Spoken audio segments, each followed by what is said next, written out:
Batas, dismayado sa pamimisikal ni Surhenyo sa laban nila ni GL. At EJ Power versus Surhenyo, magaganap nga ba? Pero bago yan, huwag niyong kakalimutang mag-like and subscribe sa video na to para sa marami pang video. Maraming salamat. Naging usap-usapan nga ang battle ni GL at ni Surhenyo sa Isabuhay. Tila maganda nga pinakita ng dalawang performance sa kanilang battle. Ngunit maraming fans ang nadismaya dahil sa pamimisikal ni Surhenyo. At marami rin nagsasabi na napaka-unprofessional dito ni Surhenyo. At sa review nga ni Batas sa kanyang channel ay tila hindi rin nagustuhan ng MC ang ginawa ni Surhenyo kay GL. Kasi taga-silang yung gangster, kanyang piniling best life. O silang taga-silangang nagfi-feeling west side. Tasur na medyo norte, tang-inang disenyo. Pero sa bagay, ano asahan nyo sa bubong may alias na henyo? Gets nyo? North, south, east, west. Di ba nakakahilo? Parang hawak mo yung kompas, tas ako'y magnito. Oh, yeah! Tangina, tama ako sa round 1, di ba? Puro salitang banyaga para magmukhang matalino. Di ba? Yung pagkakalathala niya, malinis. Bigyan na natin to ng award, tangina mo ha? Best in English. Oh. At halata naman. Oh, halata naman yung mga words niya na English, nakuha niya sa Google, may isa pa siyang award. Best in Computer. Oh. Ito na ba yung gusto mo? Karangalan, medalya? Ito, ginto. Kaya ba na-take mo yun, sir? Pues kainin mo, walang niya ka. Total, magaling ka mag-spell. Pero di ka mananalo kasi medalya. Oo, mistake mo yan, sir. Pero may medalya. Tong medalya, ngayon binigyan ng L. Utang inan to si Sur, oh. Namimisikan. hindi ano yan, pare. Daring kuyo.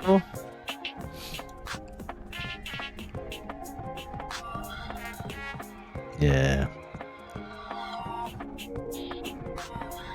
Minsan nagagawa ng competition sa isang tao. Well, lahat tayo naging gutom din talaga. Yeah, pero hindi mo kailangan na ganyan. Malaki na masyadong flip top para sa ganyang ano.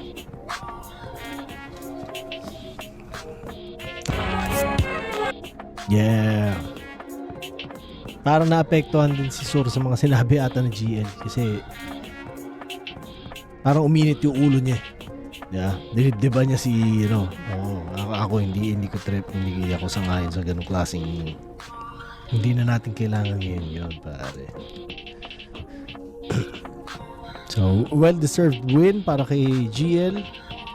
At EJ Power nagsalita na tungkol sa kumakalat na balita kung maglalaban daw sila ng Surhenyo. Ano yung na-expect nyo? Mamamain ko to? Pwes yung obserba nyo dyan, sira. Eto, bubulihin ko? Baka protektahan pa kita. Di ko na kailangan maipagsagutan at batok-batukan tong uhugin. Ang trip ko, pag buhul-buhulin yung mga bully na nambubuli sa mga tulad mong bulbulin. Ano ba ang iyong hihirit, bro? Nakakainggit to. Puta, sa sobrang lupit ng liriko, pati kalaban napapatapik sa dibdib mo.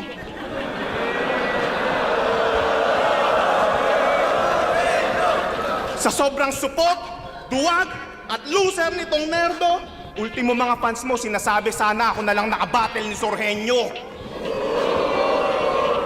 About sa sinasabi ng mga tao na EJ versus Surhenyo, open ka ba doon sa ano yan?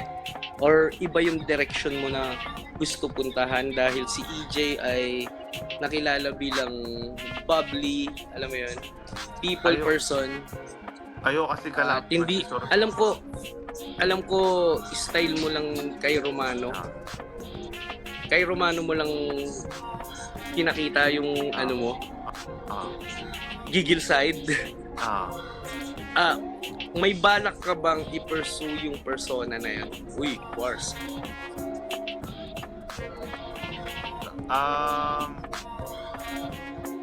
Ano yung Yung persona ko kasi sa stage, depende sa ano sa kalaban ko. Pero, hindi yun.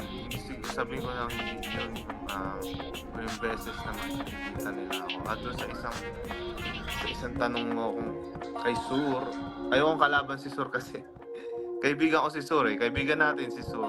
Yes. Cool niyang tao. Napakabait niya.